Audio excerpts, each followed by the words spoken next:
Avant tout, nous devons d'abord savoir que nous sommes dans un État qui est laïque.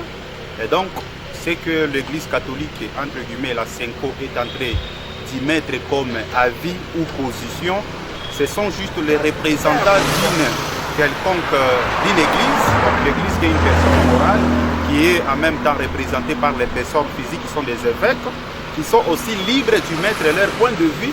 C'est un droit qui est garanti toujours par notre Constitution à son article 23, la liberté d'expression qui est accordée à tout individu. Et donc, eux aussi, à leur tour, ils sont libres de donner leur position, comme les églises aussi de réveil donnent aussi leur position et avis soutenant la révision de la Constitution. Et donc, ça ne m'étonnerait pas de voir aussi l'Église catholique, soit la Senko, donner aussi son avis en contestation de cette marche-là.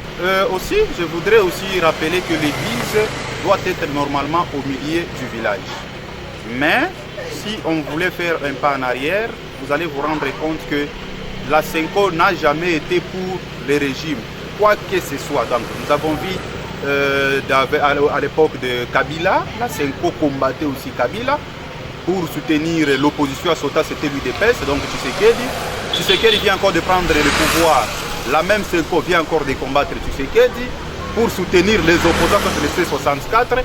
Même les jours que les C64 prendront le pouvoir, rassurez-vous que l'Église catholique, soit la Senko, sera toujours contre aussi, soit va toujours combattre ces régimes-là. Et donc, ce qui doit beaucoup plus primer, c'est d'être du côté de la population, d'être du côté du peuple, que de se contenter sur une catégorie de personnes, soit un réseau de quelques personnes qui voulaient s'enrichir à l'autrement de cette pauvre population. Avant d'arrêter, il faudrait d'abord qu'il y ait une violation d'une loi, et plus précisément les codes pénals, comme ils sont des civils.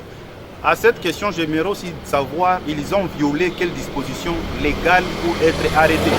Jusque-là, ça demeure un simple avis qu'ils ont donné, et cet avis qu'ils sont en train de donner, il est garanti par la Constitution en son article 23. Ce qui est opportun pour le moment, c'est la libération de Maître Costa Mutamba Tungunga pour venir servir encore le pays avec loyauté. C'est quelqu'un qui s'est tout donné, qui s'est sacrifié, qui a apporté un plus pour l'avancement de notre justice, pourquoi pas de notre pays. Et donc, sa libération, l'unique date que tout peuple congolais, toute population congolaise de partout où elle est, attend, c'est la date du 27 pour soutenir la libération de Maître Costa Tungunga. Parce qu'à son temps, vous allez vous rappeler que ce genre de bavure, d'erreur, je peux dire comment, d'ingérence au sein du pays, ça n'existait pas. Pourquoi? Parce que c'était un jeune courageux qui avait le courage d'affronter le plus haut combat de ce pays.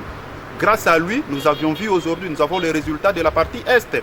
Il a pu quand même à stopper ces gens-là avec leur manœuvre-là d'avancer, donc le rebelle, le M23, s'ils ne parviennent pas à avancer pour toucher toutes les couches du territoire national congolais, c'est grâce à Maître Costa Mutamba Tungunga. Et donc, j'en profite par cette occasion pour faire appel à toute la population de l'Ikassi, à toute la population congolaise, et pourquoi pas africaine, d'être un et indivisible et d'être derrière Maître Costa Tungunga et de solliciter sa libération parce qu'il est là, il est dans une arrestation arbitraire. Et donc sa libération